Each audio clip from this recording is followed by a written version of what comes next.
Follow Without Warning Podcast Season 3, Investigation, Derailed with Sheila Wysocki on iTunes, Stitcher, and Google Play.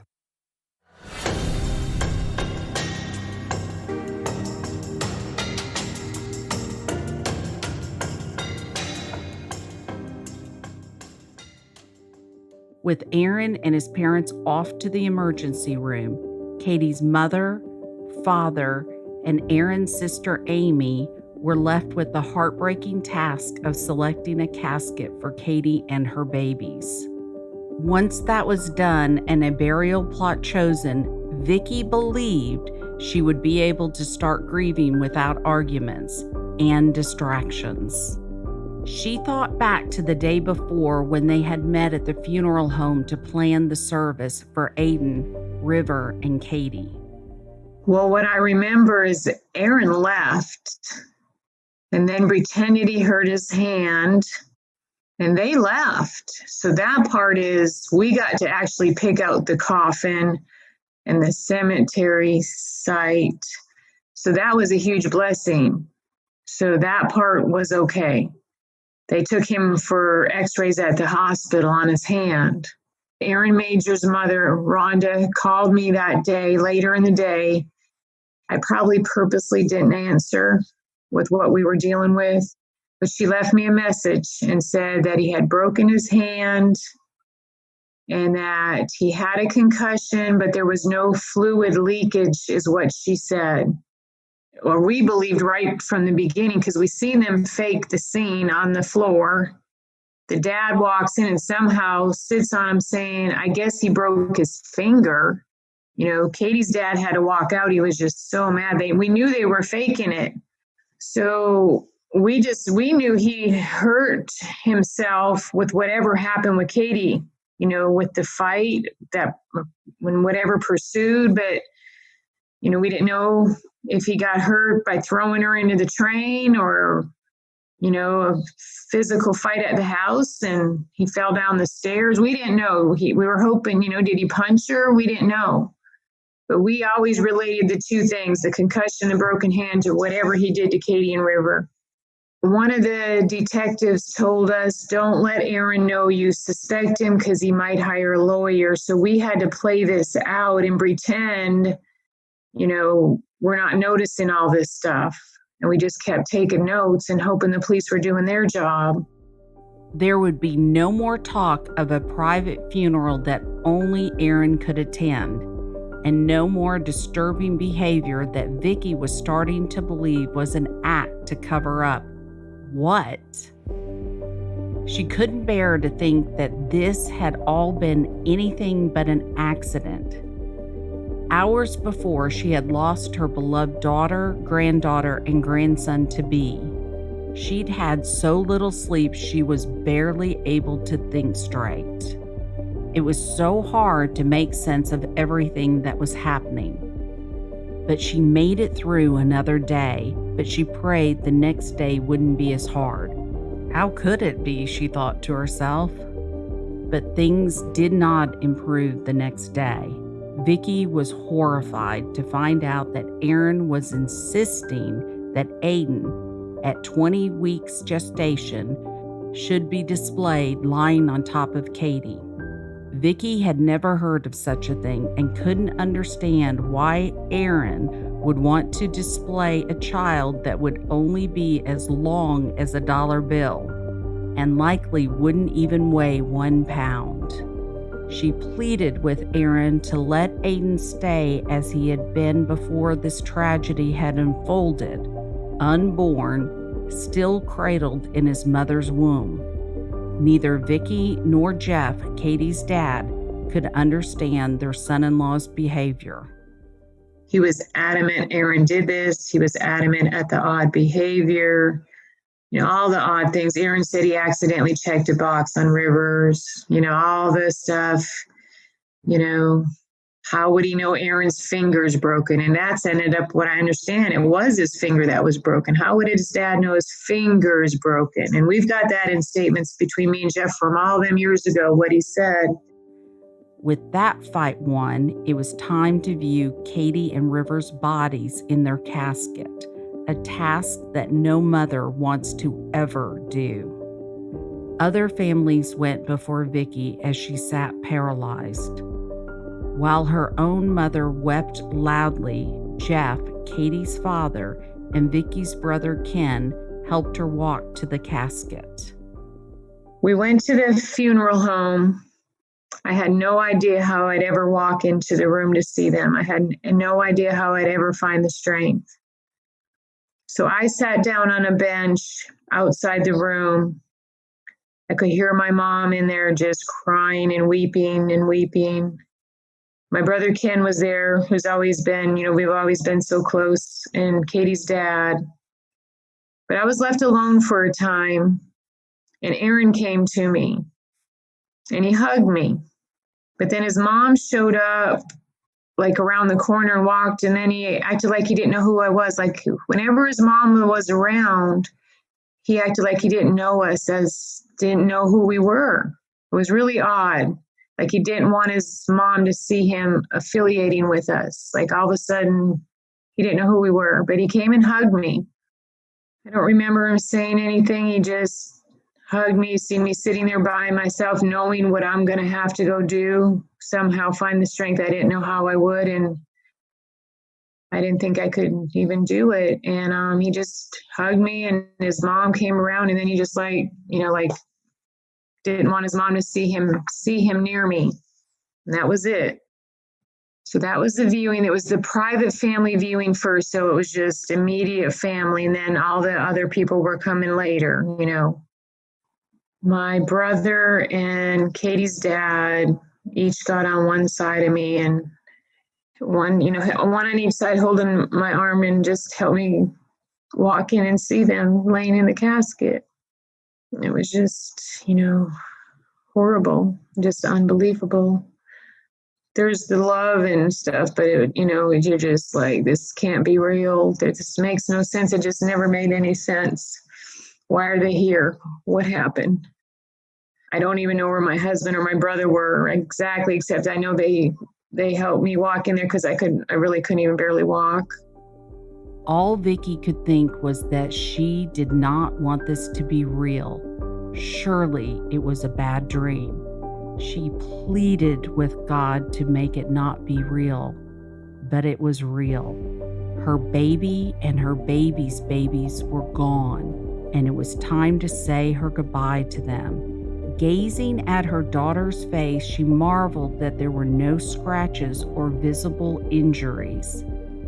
That seemed so strange to her when the police were saying that they believed Kadie had committed suicide by purposefully getting hit by a train. Why wasn't anything making sense? I can't imagine how Vicky made it through that day.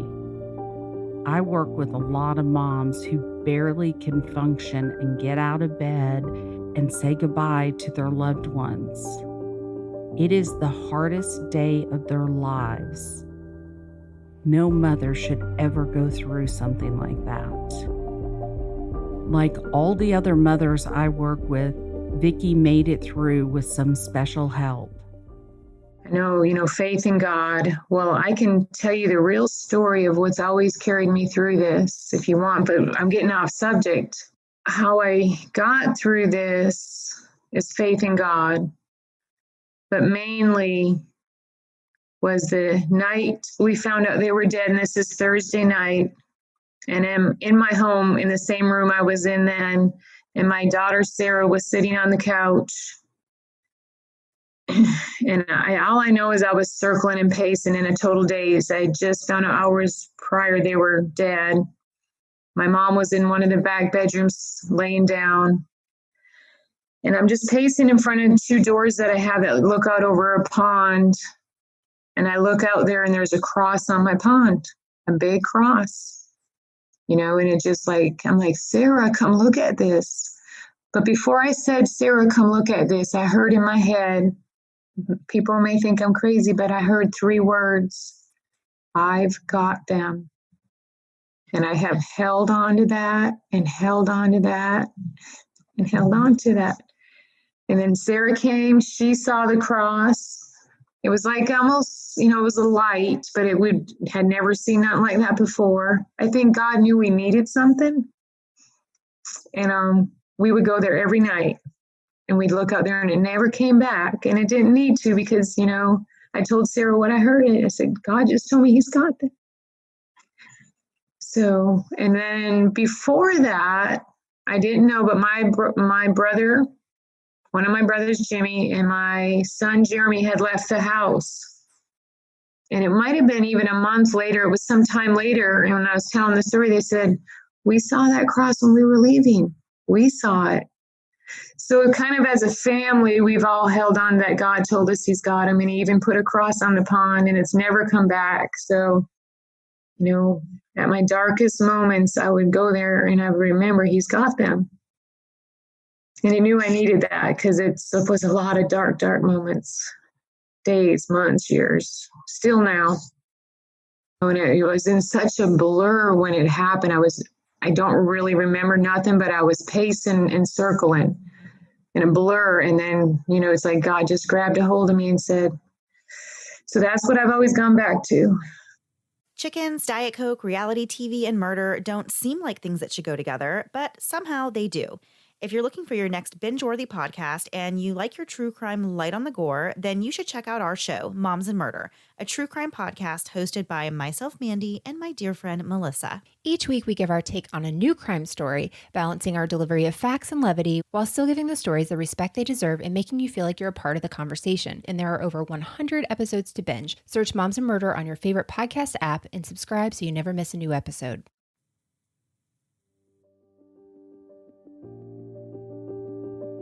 Unsurprisingly, hundreds of people came to pay their respects to the family. Kadie was loved by so many people. It was a welcome distraction to talk to them, to thank them for their support. They spoke lovingly of their memories of Kadie and what a wonderful mother she was. She hadn't been a nervous new mom at all because she had always loved to help care for her younger siblings. She thrived on providing the best care she could for River. It was a small comfort to relive the good memories and to hear how Kadie had impacted people's lives. It was good to hear people say what a good person and wonderful mother Kadie was. Even during the events, the Majors were throwing dirt on Kadie. Yes, I believe we were all supposed to meet at the funeral home at 11 o'clock in the morning, and they were late. And their reason for being late, they said they were reading on postpartum depression. And they had, 5-10 papers, and Rahnda Major handed it to me and said, read this. This is what your daughter had. This is what Kadie had. I never read them. Vicky's anxiety was starting to feel a little lighter when she overheard Aaron's father, David, wondering aloud if Kadie had been taking LSD supplied by one of Vicky's brothers. She was shocked. How could anyone be so cruel as to say such a thing at a visitation service? Kadie's toxicology report wouldn't come back for weeks, but when it did, it showed that Kadie had no illegal drugs in her system. So why would anyone feel the need to publicly defame Kadie at the funeral home, barely 3 days after she had been found dead? It had to be the viewing because that's when most of the talking, people were moving around talking, and my brother Michael told me, he said, Vicky, David's over there talking that maybe Kadie was doing LSD. And I remember also he told me that he's talking about what kind of truck Aaron's going to get, what kind of nice big truck Aaron's going to get. Monday dawned as Vicky knew it eventually would. It was the day she would have to see Kadie, River, and Aadon laid to rest. She arrived early at the funeral home to say a private goodbye. Even that seemed like it might not be granted to her. She remembers that Rahnda confronted her. So we get to the funeral home and it's the private family's viewing. And from what I remember, we even had to fight to be able to do that. But we got to get into the back room. And this is when they're going to close the casket, which is, just horrible. So there's like at least 20 of us, a lot of us. And as soon as we come in, Rahnda comes and says, Aaron, right away to me. And my sister's by me. And she said, Aaron wants to be alone when the casket's closed. I probably didn't say anything because I'm like, there ain't no way in hell I'm going to let him be alone. And I'm not going to be with my daughter and grandchildren. That makes no sense. So again, he kept hogging the casket. He kept being over the casket, and people, my mom's there, Kadie's grandma, we were very close family, and they're all trying to go say their goodbyes. And I sat down in a chair. I had gotten a little bit of time up there and with my mom. And then I sat down, and Aaron's up at the casket, and his mom comes in and points her finger right in my face and bends over in my face and said, Aaron said he wanted this time alone. You need to leave him and go out of here. And I just looked at her because I was ready. I said, then you better call the police. I said, because you're going to have me drug out of here by the police because I'm not leaving. I am not leaving. And then I know I looked over and I said something to Aaron. I said, Aaron, do you have a problem with me being in here? And he just kind of shook his head, no. So, it was pretty much over. But I know I looked up and I said, Kadie, I know you're so proud of me because I stood up to her, But it was pretty shocking. Aaron should have came and said, Vicky, I don't want you in here. I just need this private time. Now, that would have been a little different if he could have explained it to me, and then maybe I would have said, well, then I want my private time. But at that point, I didn't trust Aaron alone with the bodies. I'm just being honest. I didn't. All the stuff with Aadon, so I stayed in there to the end. But Aaron just kind of hovered over the casket, And then right before the casket closed, he turned around and looked at me, Aaron did, and said, Vicky, Aadon looks just like River, and wanted me to come look at Aadon. And I said, Aaron, I'm going to remember Aadon, as he should be, as an unborn child. And the real weird look in his eye again, and how he could think Aadon looked like River when Aadon was 20 weeks, so it was just strange. The funeral itself was also not without its issues. By now, Vicky had stopped expecting anything to go as it should. We had to go straight into accepting the people that wanted to come for the viewing. So we had to go stand inside, and they were in there.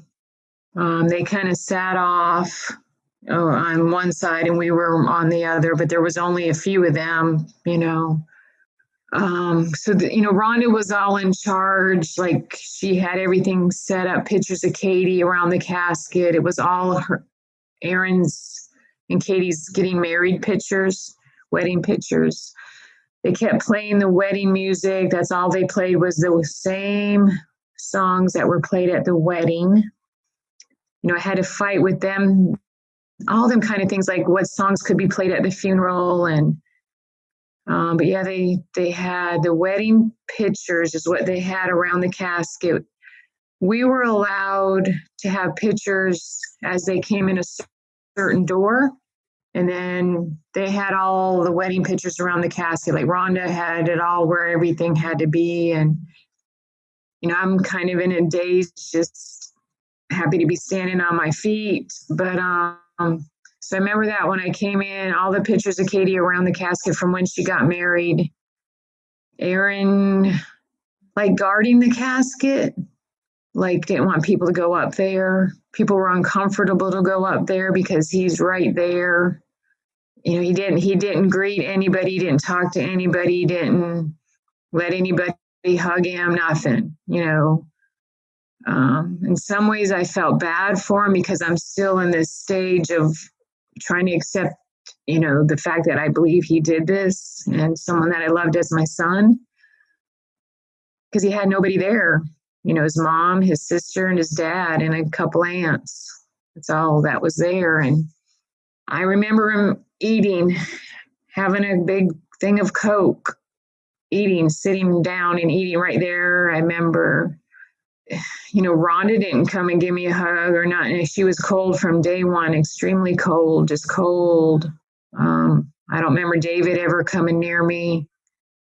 I was just brokenhearted. I was just brokenhearted. I was never ugly to them. I was just shocked how they were treating us. I was just totally shocked how they were treating us. And I remember thinking, my God, if this would have been Aaron, we would have never treated them like this. I couldn't understand, You're dealing with all the shocks and you got a lot of them. And then you got them who you knew for 10 years just being so strange, even though they were always a little strange. This was really strange.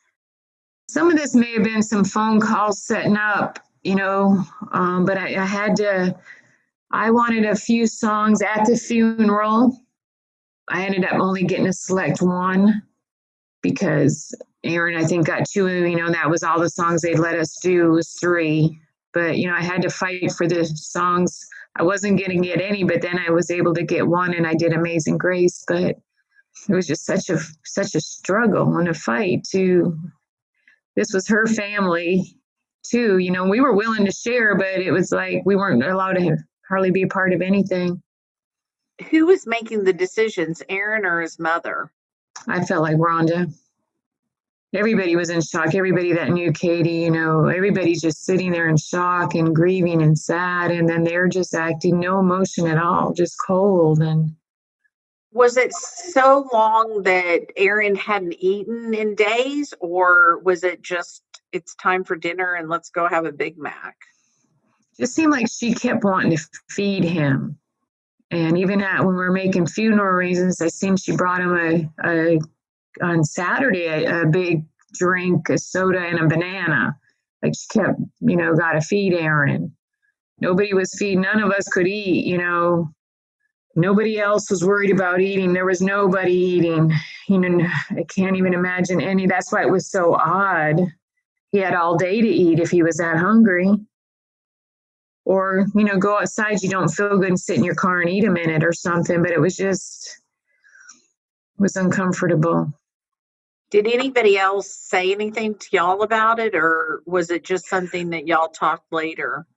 No, everybody just was coming and we were all kind of lined up, and I stayed standing up so I could greet and talk to people. And no, I could see that, people were uncomfortable. I got some people to write statements later of how they felt and stuff, trying to get up to the casket or, with Aaron.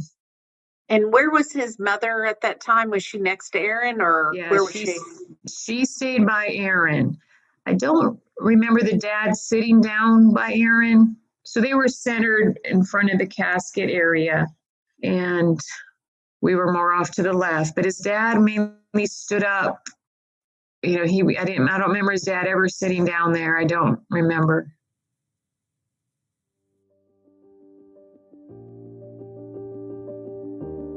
Kadie and Aaron had attended Point North Community Church in Moncks Corner. They met in a building that was previously the home of the local Walmart. Kadie was active in a class the church had for mothers with young children so she could meet new friends. It would have been a natural choice to have Pastor Cal Wood from Point North preach Kadie's funeral, but even that could not be simple. Aaron claimed that Point North Community Church was part of a conspiracy that was preparing the way for the Antichrist. Vicky had never heard him say anything so crazy before, except for the night he showed up at her house in the wee hours of the morning, and this nightmare began for Vicky. Aaron's family wanted Pastor Fritz Young to conduct the services. A compromise was reached, and both pastors played a part in this final memorial to 3 lives lost too soon. Yeah, I'm trying to remember when we, finalized a few things. There must have been some phone calls, maybe with the funeral home, because then there was the arguments about the pastor. He didn't want our pastor. He wanted someone I never heard of. We as a family for Kadie stood our ground, and our pastor would be doing the funeral. So we ended up having 2 pastors speak at the funeral home, the one they selected and the one we selected, which is very odd. But, this guy we never heard of, Fritz Young, Aaron's grandfather, I have found out, through the years, which actually honestly just found out 2 years ago that Fritz Young was mentored by Aaron's grandfather. Did he have any connection with Kadie? None, zero, none with our family. We never heard of him. He's the same pastor when Rahnda Major called me that morning, Friday morning, the next day after we found out they're dead. And she said that Pastor Fritz said, you don't have to answer the detective's questions. That's the first time I ever heard his name in my whole life. I'm not sure he did or if Rahnda made it up. I'm just not sure. From what I understand on some questioning that Jessica did, he said he never said that. Family and friends gathered at Vicky's home later that evening. Vicky was still struggling to make sense of everything that happened in the past 4 days. It didn't seem possible to Vicky that it had only been 4 days since her world turned upside down. Aaron eventually came to the house, and Kadie's aunt and uncle gently probed him, asking questions that hopefully didn't let on that the family wasn't quite buying his story anymore. Yeah, so I remember that after the funeral, we were all sitting around talking because Aaron just showed up. We didn't know he was coming, but we were glad he did so we could try to pull stuff out of him. And I had my brothers there, my sister. We were recording him and he didn't know. So we weren't trying to be confrontational. We were just trying to pull anything we could out of him without him getting suspicious. So we didn't want to confront or, get him to shut up. We were just trying to get him comfortable and say whatever you want to say, Aaron. Out of the blue, Aaron told everyone that he had 3 choices to carry on with his life. He said he had enough money that he could choose not to work for a while. He could expand his business, or he could move away.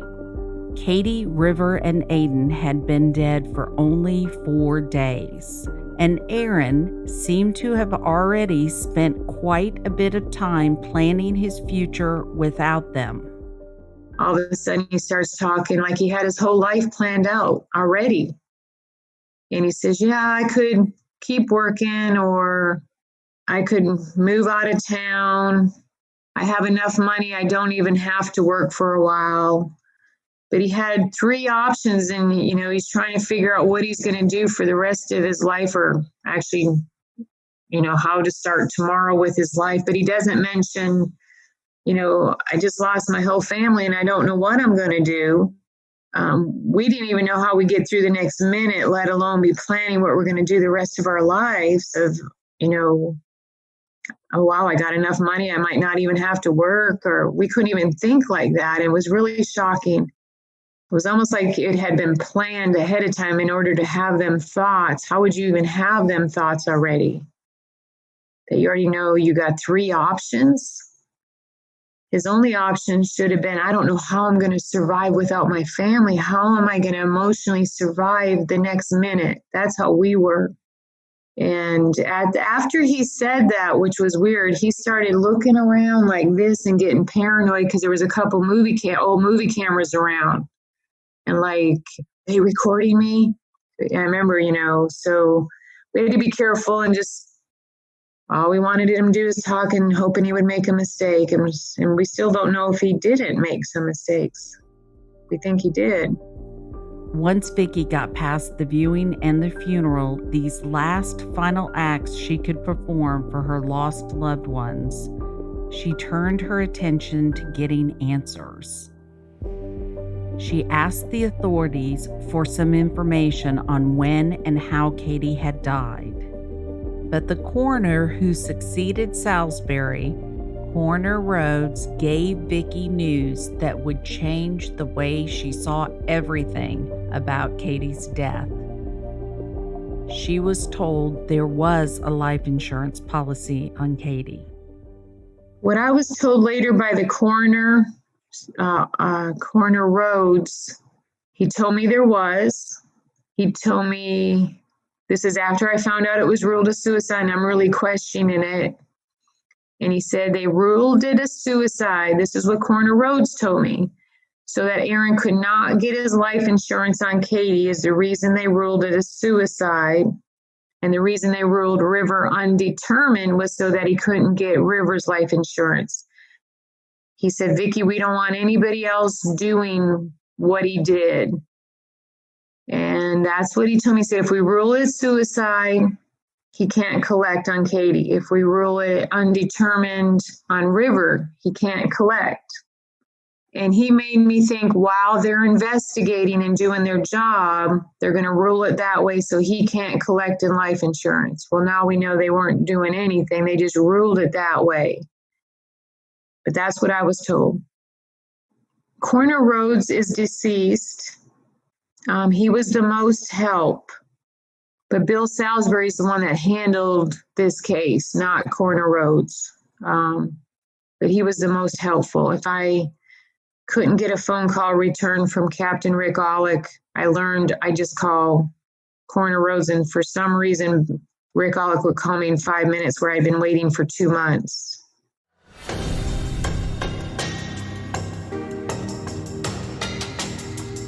Without Warning Podcast, Season 3 investigation, Derailed.